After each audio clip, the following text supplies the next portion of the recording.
Hey everyone, Gaijin Goombah here, and welcome back to Yokai... What? What are you doing? The intro to the show? No, I mean the episode. We were supposed to do the second half video for Demon Slayer. Well, about that. See, after coming back from Anime NYC, I learned that there was a pretty big chance that I was going to be headed to Japan between the last week of November and the first week of December for a special project. That with Thanksgiving also rolling around next week, I needed to make sure that the next patron-sponsored video was out before the month was up. Besides, we get to talk about the lore behind the evolutionary line of everyone's favorite goo boy from Pokemon. Goomy, Sligo, and Goodra? Yep. For those of you out of the loop when it comes to Pokemon, Goodra and its evolutionary line is something of an odd yet endeared Pokemon. See, all these guys are technically dragon types. Pokemon who traditionally speaking are not only incredibly powerful, but also have folklore legacies attached to them. But one look at these guys, and yeah, I don't know about this one, Chief. I mean, we essentially got a slug, a snail, and a cuddle buddy that makes Pete's dragon look like Smog by comparison. Not exactly Pokemon that you would think would carry a draconic legacy. But despite all that, people tend to love these guys for their doofy demeanor and, thickness. I like 'em big, I like 'em chunky.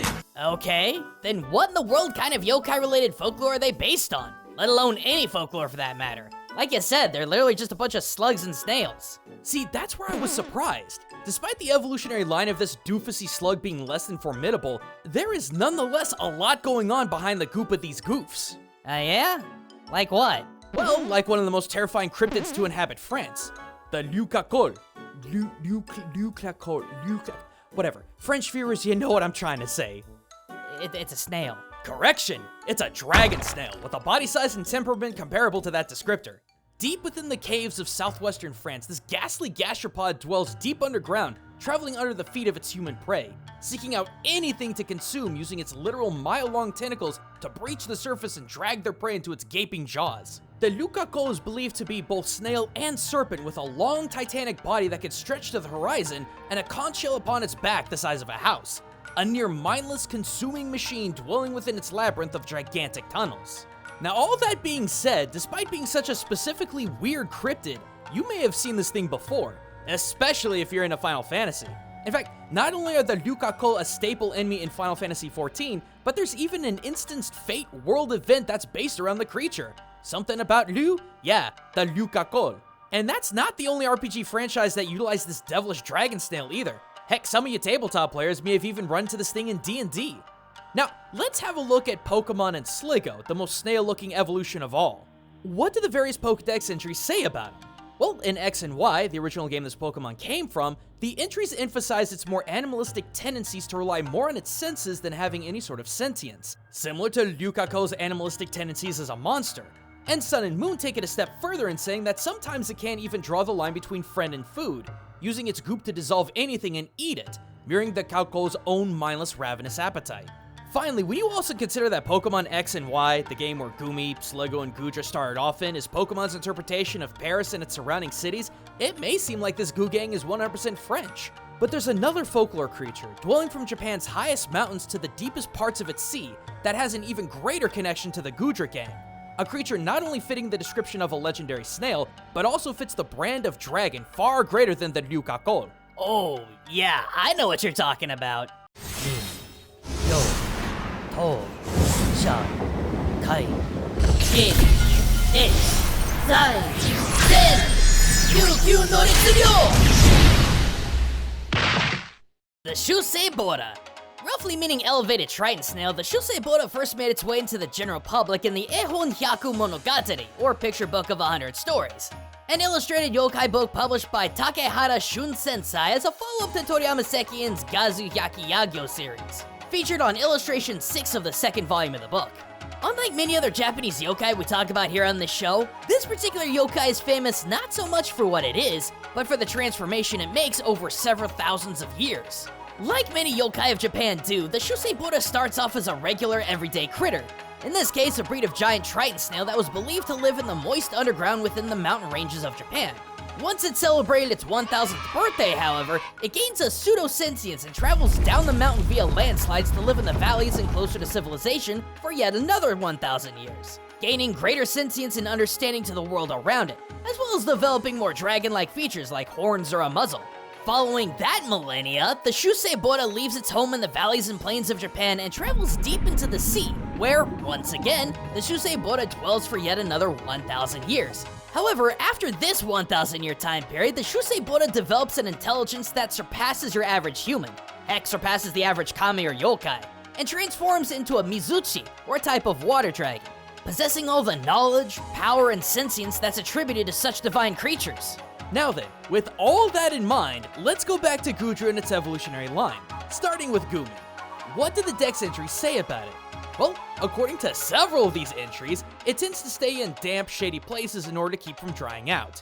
The only two biomes I can think of that are both damp and shady would be supremely dense forests or underneath the ground itself, which, interestingly enough, make up a great deal of Japan's mountain ranges. Heck, when Ash and company first come across Goomy in the Pokemon X and Y anime, it's in the mountain range.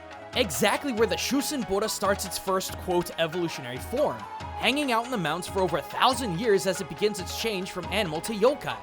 Next, let's look at Sligo. Now, we mentioned before that it's still very animalistic, having a hard time discerning friend from food and dissolving anything in its path.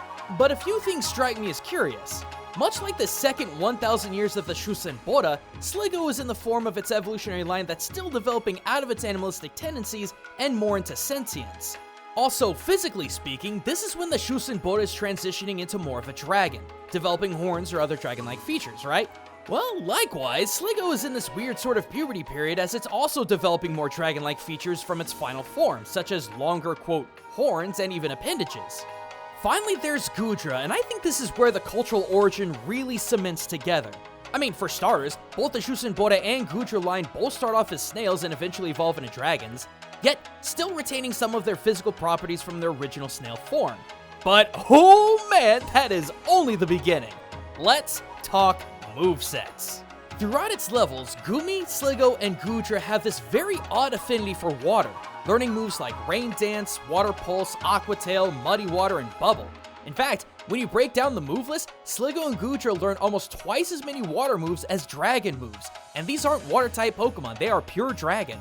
While most people may say this is due to the Pokemon's need for hydration, I would counter with the idea that the sheer amount of later water-level moves that it learns versus dragon moves could be comparable to the Shusei-bora's final, quote, evolutionary stage, where it lives underwater for 1,000 years before becoming a dragon. And speaking of those thousands of years, there's just one more theory that I have that potentially connects Goodra to the Shusei-bora. Time. Goomy requires 40 levels before it hits its second evolutionary form. 40!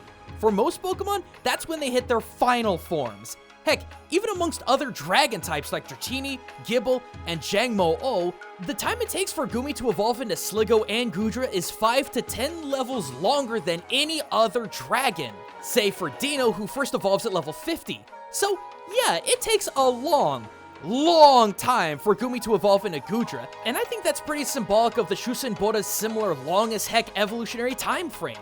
1,000 years in the mountains, 1,000 years in the valleys and plains, and 1,000 years under the sea, transforming from essentially just a big snail into a freaking dragon.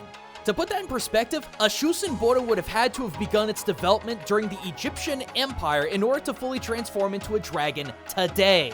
While I admit that I'm exaggerating, that's what it felt like to get my Goomy all the way to level 50 in order to finally evolve into a Goodra. And I haven't even mentioned the drastic transition of intelligence that Sligo makes evolving into Goodra. While Sligo is little more than a simple snail constantly on the hunt for food, you know, like a real snail, Goodra, according to its Dex entries, develops an insane sense of not only awareness, but sentience. It goes from a creature that might accidentally eat its friends to an emotionally driven creature that understands the human concept of friendship as well as the emotion of loneliness. While the Shusei-bora starts off as little more than a giant conch snail, yet it evolves into a powerful dragon capable of not only obtaining human sentience, but transcending it. So tell us, gang, what folklore creature do you think Goodra's line is based on? A giant, mindless eating machine of a snail dragon southwest of Paris? Or an ever-evolving simple snail turned immaculate dragon over the course of centuries? We have our own thoughts on the matter, obviously, but we want to hear what you guys have to say. But while I do that, I have to say a big thank you to all of my patrons for keeping this channel alive. For the last 4 months, I've been trying to figure out why on earth my viewership was cut in half overnight. But thanks to folks like you, I don't have to worry about that as much as so many others do on this platform. And with Goombah rearing its ugly head in 2020, well, let me just say I'm glad you got my back. But either way, thanks for watching, everyone. I'll do what I can about getting around to the second half of that Demon Slayer video, but there is so much more that I want to talk about. Heck, I haven't even touched Digimon yet, and that's a treasure trove of culture waiting to be uncovered. So be sure to be subscribed and notified in order to catch my newest cultural analysis videos. And until next time, everyone, this is Gaijin Goombah, signing out.